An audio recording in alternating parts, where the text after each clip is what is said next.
And how is everybody today? We have an awesome up front. Can anybody beat awesome? Dennis is waving back there. Okay. It is good to be with you. We continue through the coronavirus lockdown, and a number of our people are still staying home to watch this on live streaming.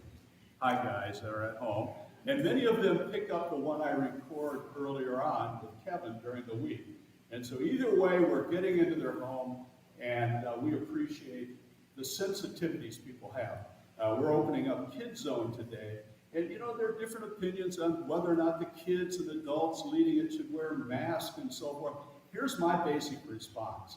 I will not criticize anybody that decides to do it one way or the other. That sound fair?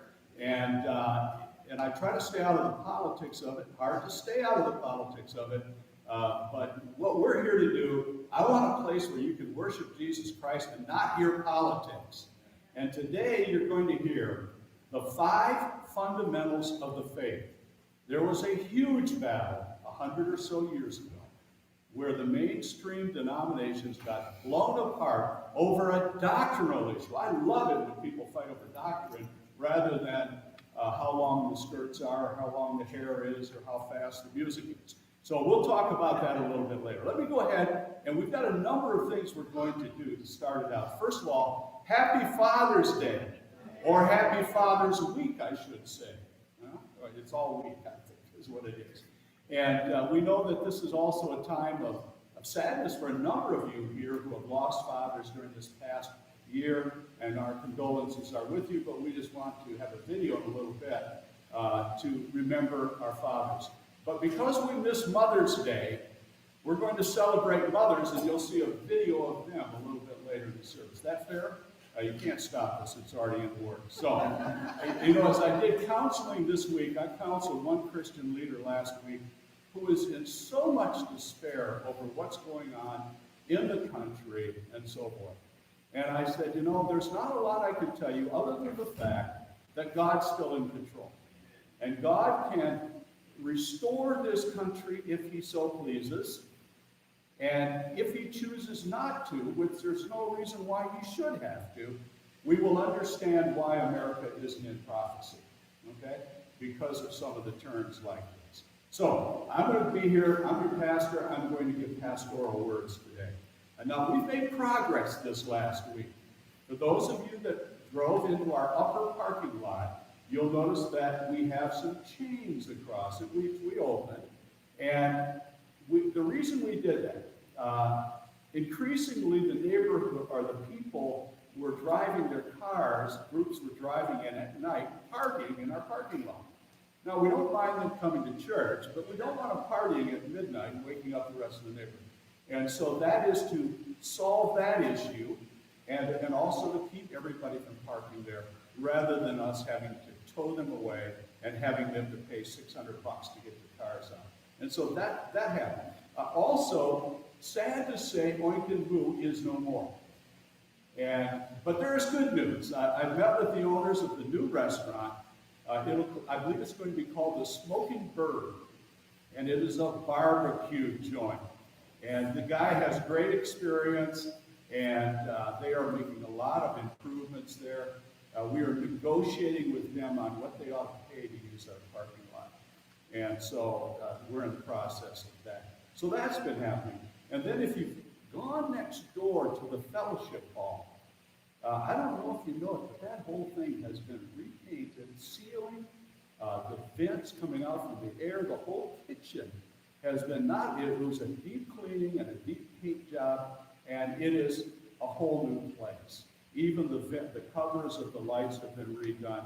So things have been happening while we've been shut down. Now, ministry is opening this week. Kids Zone. Kids aren't in here with us, most of them today. They're in Kids Zone today. And Ray, you up there? No, I didn't see. Okay, Ray's not here, feet apart. And so we have social distancing over there, and we would encourage you, if you'd like, to come to that Bible study.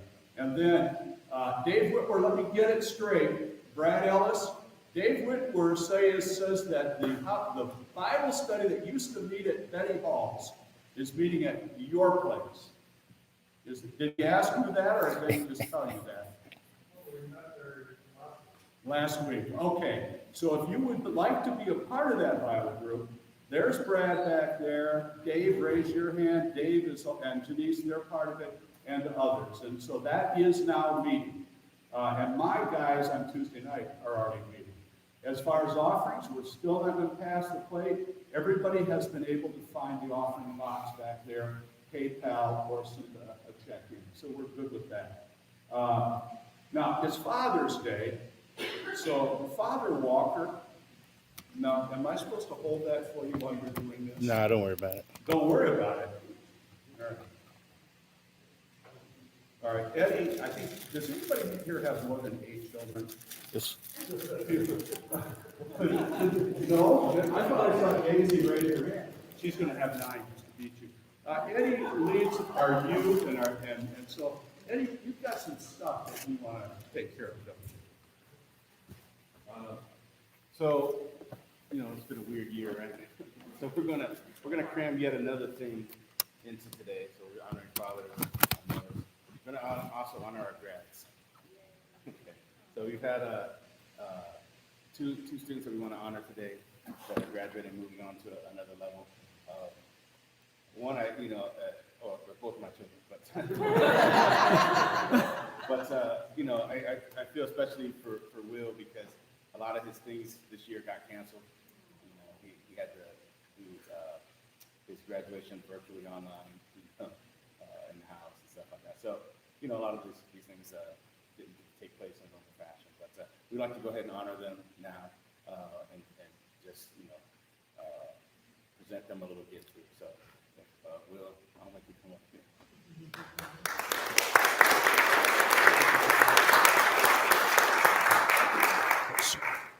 So, these are some gifts that I got for you. So, heading on to, you know, adult life and whatever plans that you are going to be doing. So, first of all, I just got you a water bottle here with various teas and stuff that you like to drink. Okay. And then I got you a collection of books.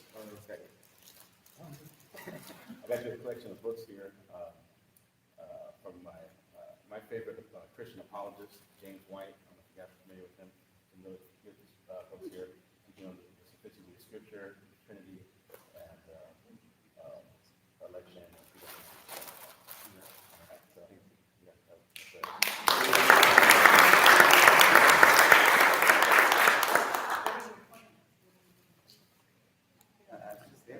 Yeah, you have to answer questions now. What are you planning for? Not exactly certain. Still in the works. Pray for me. Will do. All right, and Amelie, who is moving on to high school next Yay! year. So we got you a gift here.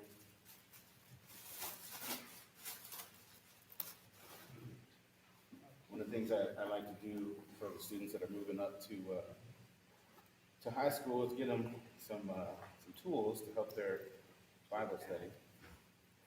So I got a nice little bag here for her, carry a new Bible in. And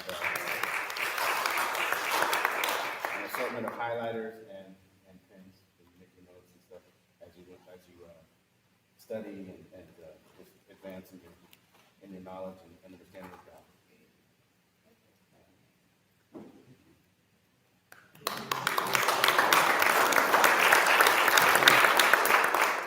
You want to tell any of your plans?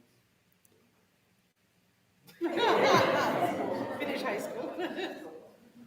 Just do well in high school. All right, so let's go ahead and pray and move on in the sermon or the next Video. Lord Jesus, we just thank you for the opportunity that we can once again gather together, Lord, and encourage one another and worship you together, Lord. We thank you for the opportunity to teach and lead others in the knowledge of you, Lord. I thank you for the opportunity that you've given me to raise and also to guide them in your word, Lord, especially these two here that we're honoring right now, Lord, and just thank you for that. Lord, we also just want to lift up all the other things that you do for us, Lord, and the blessings you give to us. We also thank you for the fathers that you put into our lives and how important those family relationships are, Lord. We just pray now as we honor fathers and mothers today. We just look to you in all these things, Lord. Just ask your blessings on everything you do, Lord. Amen. We celebrate dads and everything that makes them awesome. Dads are men, real men. They make their coffee black, their meat red, and their jeans blue. They're masters of the grill, remote, and embarrassing their teammates. They collect powder like it's a hobby, and think of vegan as something to start. That rough exterior shell is rough your shoulder. That shit. So, these sucks. The part that makes him tear up at episodes of Extreme Home Makeover. Emotionally invested in the 6-year-old daughter's son. Although he has the fashion sense of a tourist, he's always up for an impromptu fashion show starring his local princess. Dad brings home the bacon, eats it, and thankfully doesn't do much of it. We can have WD-40 and a roll of duct, or a little advice at just the right time. So today we say thank you, Dad. Thanks for all the corny jokes and thanks for teaching us how to do stuff, throw stuff, play stuff, and do stuff. But most importantly, thanks for teaching us who to be. We can never repay you for all you do, but at least we got you a new time. Have fun.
Al, can you stand up and just, your mom, we've waited because of all of the restrictions. Can you just give us an update on that? Yeah, well, we finally got to a point where we actually in church, so we're going to Saturday at 11 o'clock to do memorial service for my mom. So, she passed in March. So, for a long time, so I do that. Everybody's invited to come. Come celebrate. We're try and have a little meal after work, social distancing, and one person per table. It works out, we're all among friends, so it's comfortable to be here. Okay, we can celebrate her life. All right, so speaking of moms, we'd like you to see this video now.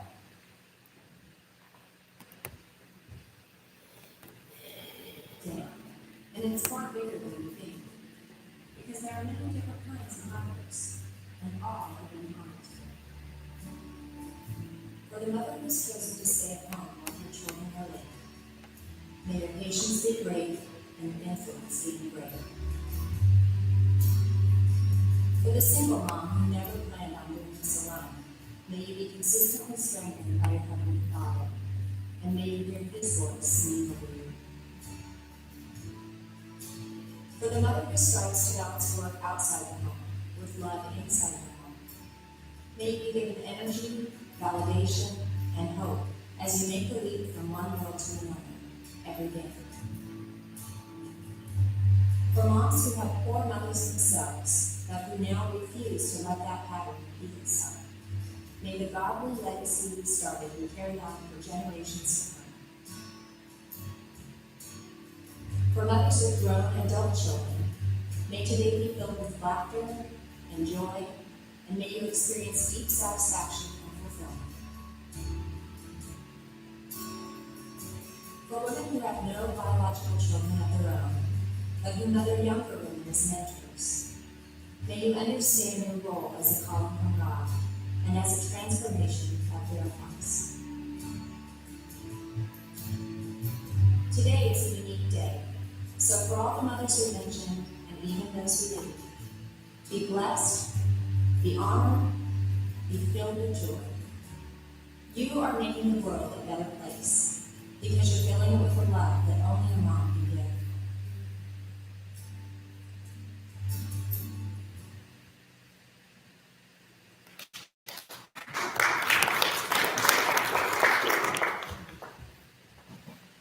This idea of the fundamentals of the faith, that song we sang, I Believe, I don't know if you know this, but we sang the 5 fundamentals of the faith. I believe in God the Father, I believe in Christ the Son, I believe in the resurrection, I believe in the 3 in 1. That is such a poignant, important song when it comes to what we believe. We're going to close this service at the end with the faith of our fathers. I picked that before I knew this would fall on Father's Day, because it articulates what our faith is that has been passed down through the generations. And so it fits 2 things, the faith of our fathers, Father's Day, and fundamentals of faith. I'm not going to rehearse what I just said about the balance beam and all of that. I'm going to go right to the slide that says the struggle of theological balance. How do you balance certain things theologically? Sometimes in my men's Bible study and with other people, we will start looking at election and free will. And how do you put those 2 together? Is there a way to balance those 2? And we talk about unity in the body and purity in the body. If you listened to me last week, we talked about the issue they had in the early church. What was the issue? The Jews were not comfortable with the Gentiles becoming Christians like them. The Jews were the first ones to get saved, and they wanted the Gentiles to go through Judaism to get into Christianity. Jesus set them straight, as did the apostles.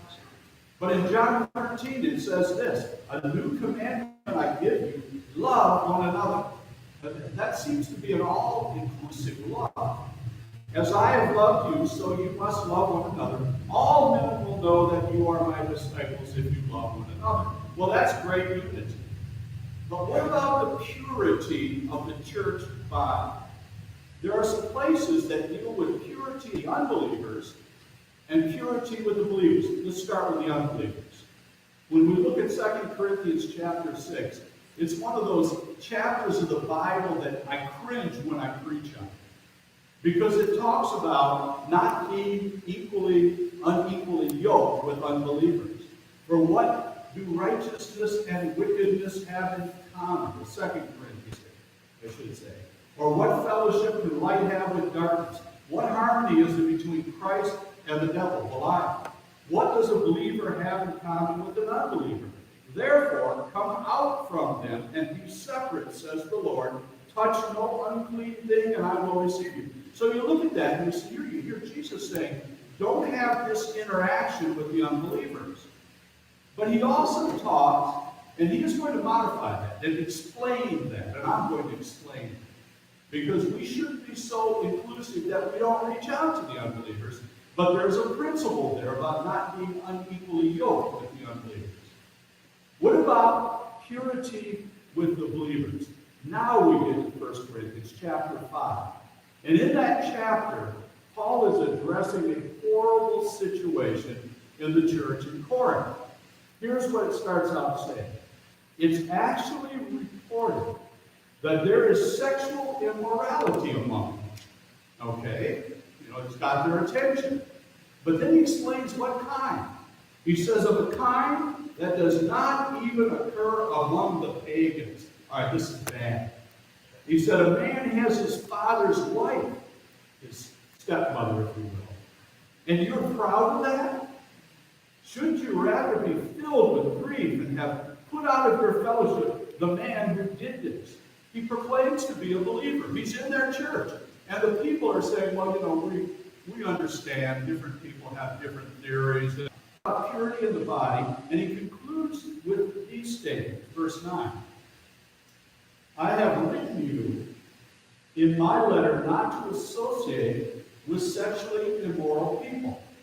Not at all meaning the people of this world who are immoral or greedy, swindlers, and idolaters. In other words, I'm not saying don't associate with the immoral, the mission field. He said, here's what I'm speaking about. But now I am, he said, in that case, you would have to leave this world. We can't survive and ignore the people that are around us that are immoral. They are the mission field. He said, but now I am writing to you that you must not associate with anyone who calls himself a brother, immoral or greedy, an idolater, a slanderer, a drunkard, a swindler. With such a man, do not even eat. So he's saying, all right, there are some rules about the purity of the body. I don't want you to disassociate with the world. But when there is blatant sin in the body, you need to police the membership. Now, how do you find that balance? The previous passage that we looked at last week talked about the removal of the wall between Gentile Christians and Jewish Christians. And yet, there needs to be a purity of belief. They need to believe the same thing. And that's where we go right now. Now, what I'm going to do is I'm not going to reveal any more of Ephesians, but I'm going to look at what has happened in America over the last 100 and some years, where there has been a huge divide theologically. It's important that we understand the history. Theological liberalism. Now, there are all kinds of issues with liberals politically in America. I'm not going to touch that today. I'm going to go after theological liberalism. I'm concerned about both, but I'm more concerned with theological liberalism. 3 keys, and I addressed this last week real briefly. If I had to look at a theological liberal, there would be 3 things that would identify them. Number 1, they would believe in Darwinian evolution. Number 2, they would believe in higher criticism. And I define those. And number 3, they would believe in an anti-supernaturalism. Now let me define this. If you believe in Darwinian evolution, there is no divine creation or creator. All right, so with that, they throw out the creation of God and the creator. Number 2, higher criticism would say the Bible is not the inerrant, infallible Word of God.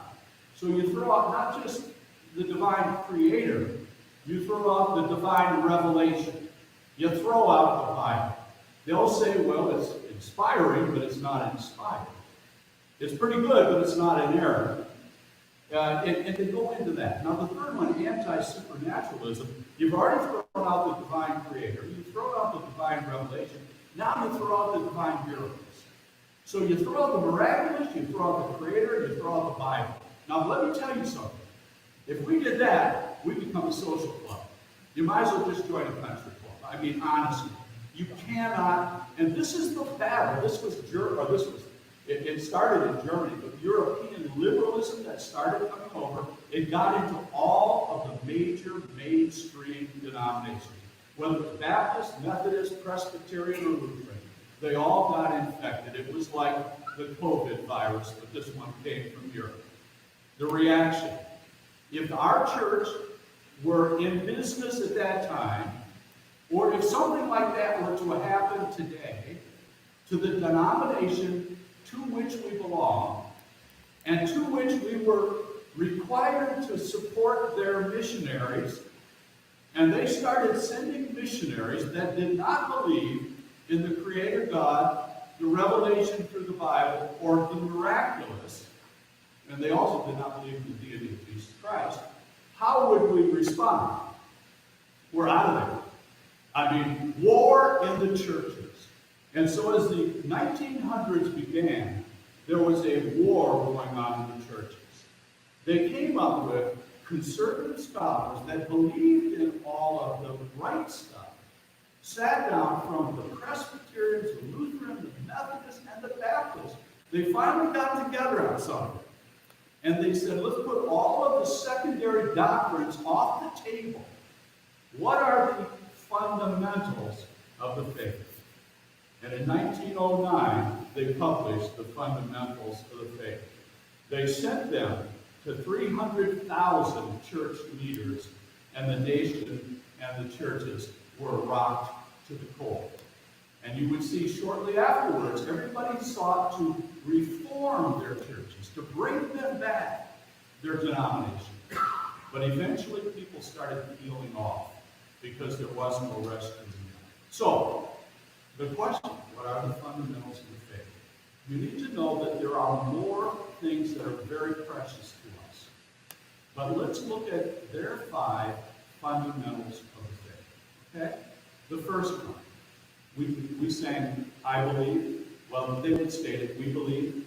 We believe in the inspiration and the infallibility of the Bible, the Scriptures. I believe this book is inspired in total by God, and it is infallible. Now, what is the liberal, and when I say liberals, theological liberals, okay?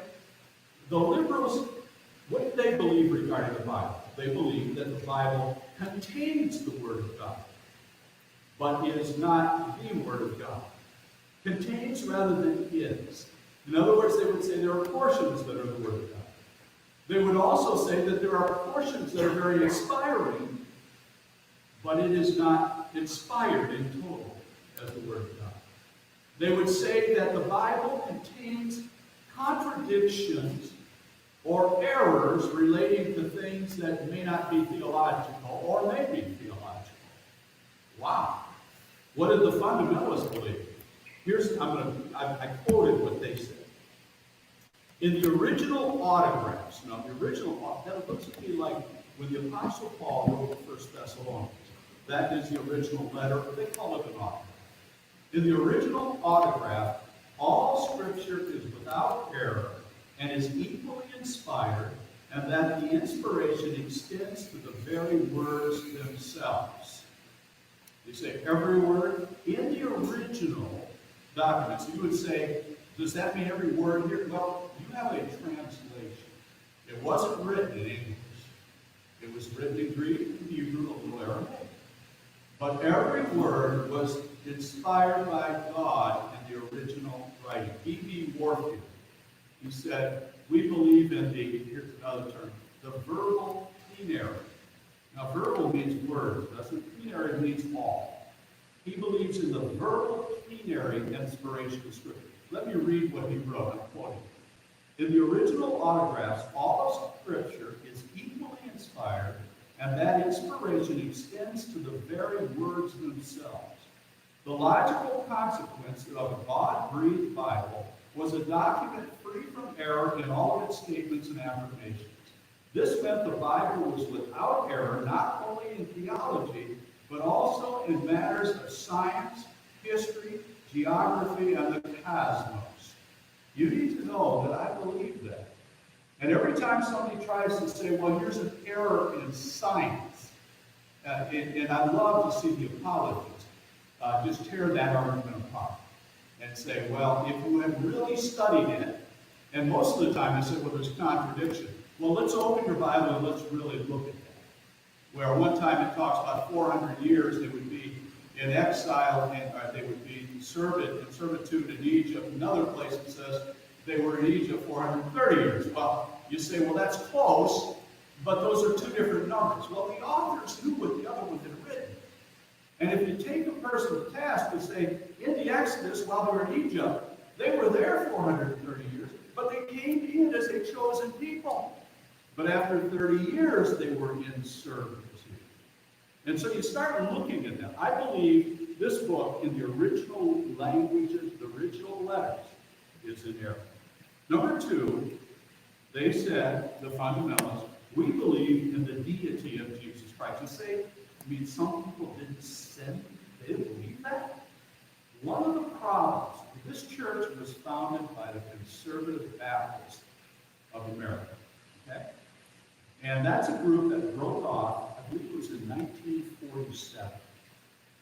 And the reason they broke off is that they were required to send a certain amount of money to support the missionaries from that mothership. At that point in time, it was the Northern Baptist Association. The Southern Baptists had already broken off over the issue of slavery. Okay, that it used to be the American Baptists. They split, Northern and Southern. And off of this Northern group, They were sending missionaries that would not sign a doctrinal statement that Jesus Christ was literally the Son of God. And you know what? The churches broke away.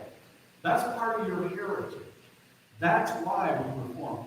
Not because you had some people that got in a tiff in a church and they split and started another church. No, it was over this substantive issue. They believed, what did they believe in the deity of Christ? It says that Jesus was a fine moral teacher, but certainly not God in human flesh. Now, those are fighting words, right? That's one of the fun things. And you've got to believe that Jesus Christ was truly the Son of God in human flesh. So what did the fundamentalists write in response? That Jesus Christ not only claimed to be God in human flesh, he also accepted the worship of other people and was clearly believed to be divine by the apostles of the early church. It is an essential to our faith that Jesus Christ is the Son of God. B.B. Warfield again says two reasons why. Number one, he claimed to be. And number two, we can see the difference he makes in our life. He said that's subjective, but it is certainly part of the argument. The Bible clearly claims he is the Son of God. He clearly claimed he was the Son of God. He was accused of blasphemy for claiming to be the Son of God and put to death for that reason. All right, so those are big ones, the Bible and the deity of Christ. Here's the third one. We believe, the fundamentalists wrote, we believe in the virgin birth, that Jesus Christ was born of a woman who was a virgin, had known no man sexually. What did the liberals believe about virgin birth? Two things. That Jesus was born just like everybody else. And that when the Bible says, the great sign you will look for, so you'll know who the Son of God is, the Messiah, here's the thing you will look for. A virgin will conceive and bear a son. And you will call him Emmanuel, etc. God is with us. You say, and they say, well, virgin could be used to mean a young woman. Oh, really? If you look at Scripture, there's one place I think you can use for that, but the rest of them all refer to a true virgin. And here's the other thing. If we were to look for the one key sign that a young lady is going to get pregnant, have a baby, oh, really? We call that the sign? No. When a virgin conceives, that is the sign they look for. We believe that Jesus was truly born of a virgin, and that the virgin birth is necessary for our salvation, so that you have one that is pure in the sense that Jesus knew no sin even from his conception, and that he was able to pay as one that had no sin for the sins of all mankind. As one author said, the virgin birth is simply not an option to be thrown out. It is absolutely necessary. Doctrinally, it must be repeated that belief in the virgin birth of Jesus Christ is of the highest value in the right apprehension of Christ's unique and sinless personality. You have to have it. Number 4, we believe in the substitutionary atonement of Jesus Christ. All right. The death, burial, and resurrection of Jesus Christ. We believe that Jesus Christ died for our sins and rose victorious. Now, what did the liberals believe about the death of Christ? I'm going to quote it. That the death of Christ was merely that of a martyr and provided nothing more than a moral influence on society. And that his death, this was a death, a good moral example from which all men could benefit. Now, you've got to remember, this is what the mothership of the churches were telling their people, that Jesus was just a guy. And he wasn't born with her. And everybody was doubting all of this. What did the fundamentalists believe? Well, by the way, when I say what did the fundamentalists believe, I don't consider us fundamentalists, but as defined by that term. But I'm in absolute agreement with everything I've said so far, and the other two that I'm going to give. We and your church leadership is in agreement. This is in our doctrinal statement. We believe this. Here's what we believe.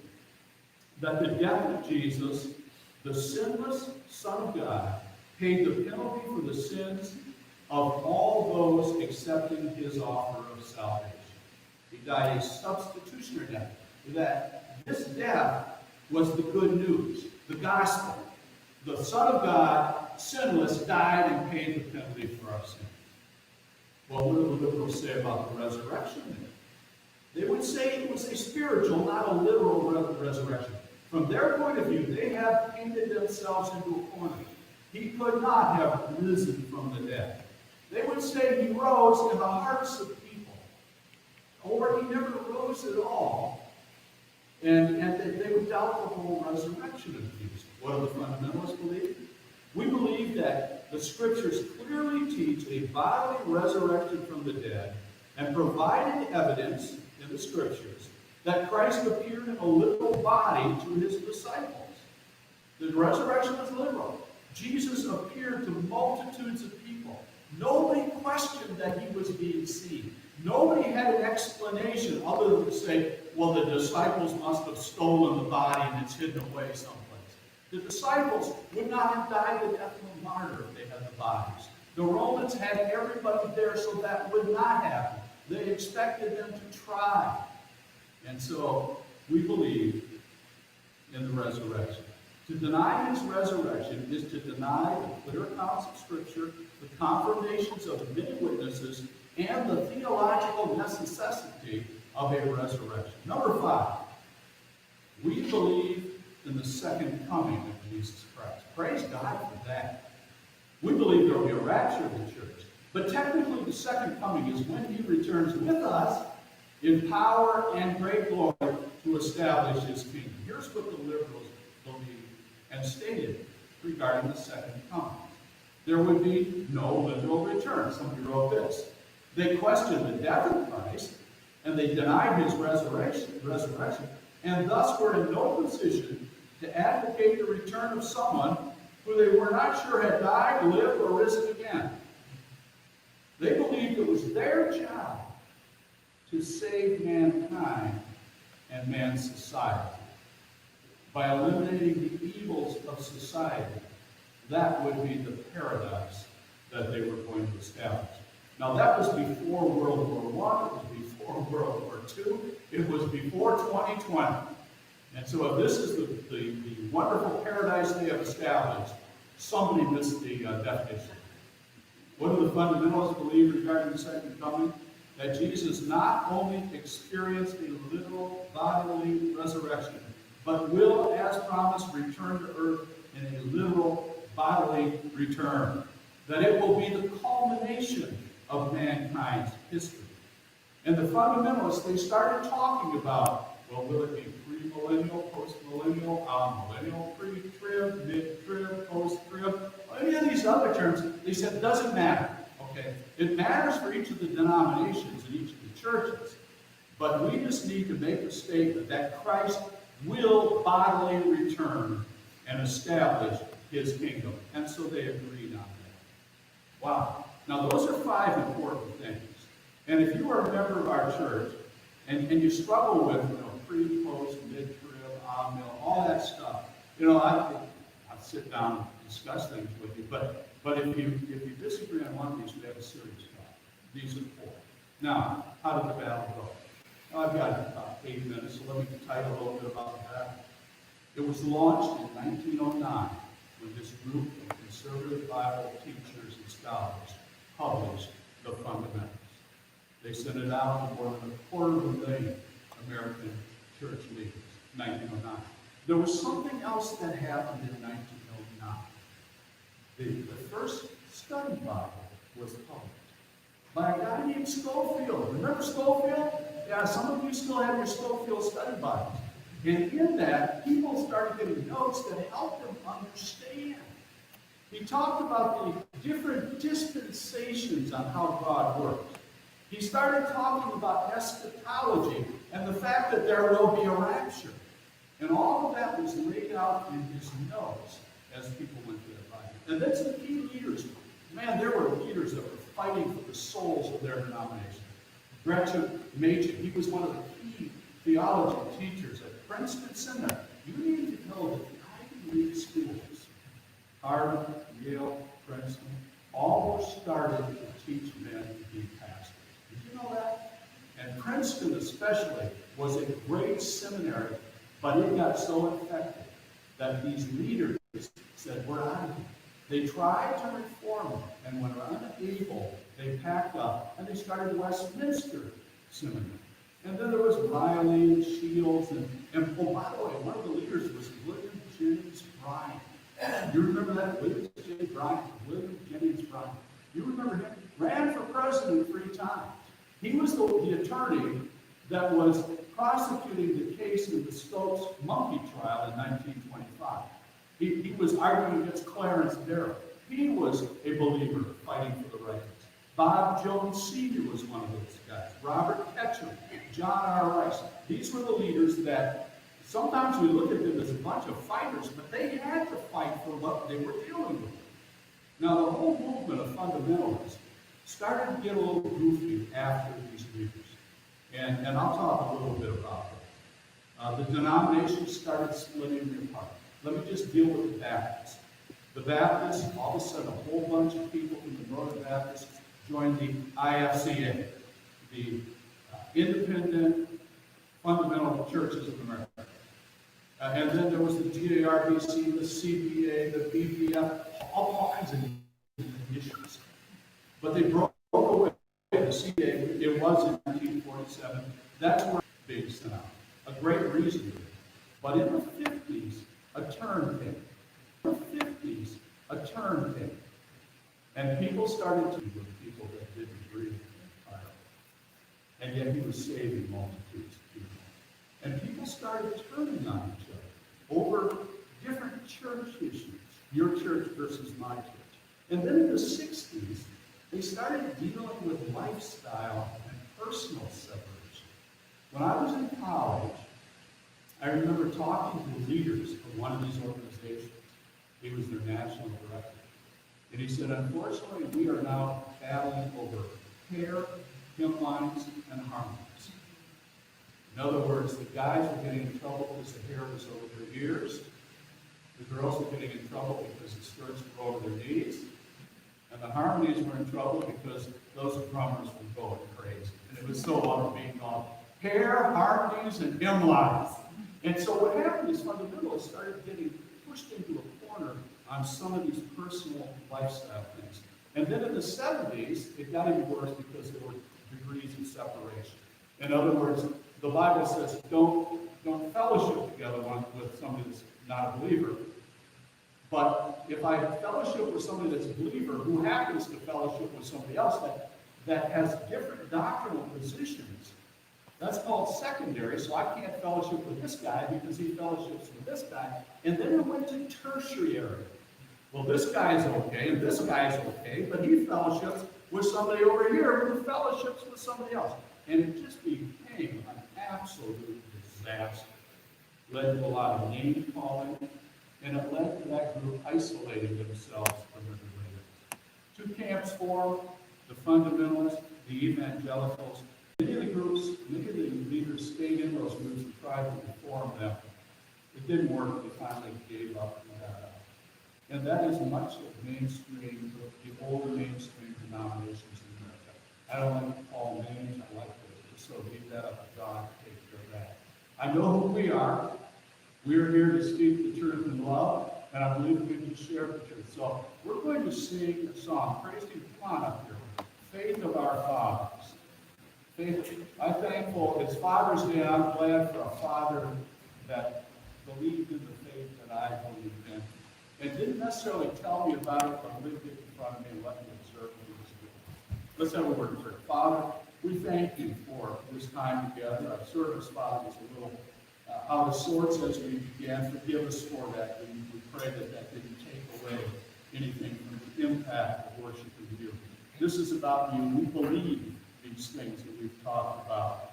And Father, we are founded on them. And help us to be able to share those with the love that you give us. Thank you now in Jesus' name. Amen. Amen.